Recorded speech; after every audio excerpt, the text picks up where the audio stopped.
अस्सलामुअलैकुम नादरीन, मैं हूं आपकी मेज़बान आमना मलिक। खबर शामिल करते हैं लोधरा से, जहां हमारे divisional bureau chief doctor Mohammad Azam report कर रहे हैं।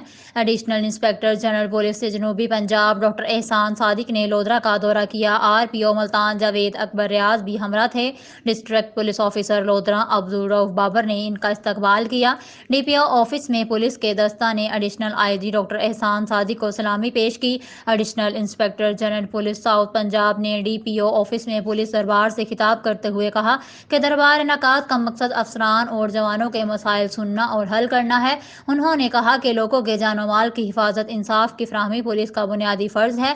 खुश इखलाकी अपनाएं और मजलूम का साथ दें और कानूनी इख्तियारात से जालिम का हाथ रोकें। उन्होंने कहा कि कम्युनिटी पुलिसिंग इंसदाद जराइम का मौसर जरिया है।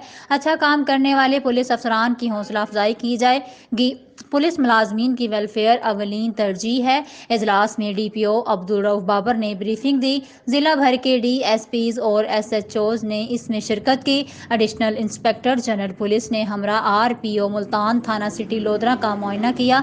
थाना के हवालात, फ्रंट डेस्क, मालखाना का जायजा लिया। उन्होंने कहा कि स्पेशल इनिशिएटिव प्रोजेक्ट के तहत थाना सिटी को जदीद दौर के तकाज़ों से हम आहंग किया गया है। उन्होंने कहा कि थाना महकमा पुलिस में इंसाफ की फराहमी की बुनियादी इकाई है। थाना की कारकर्दगी को मजीद बेहतर बनाने के लिए जदीद पॉलिसिंग के इकदामात का सिलसिला जारी रहेगा।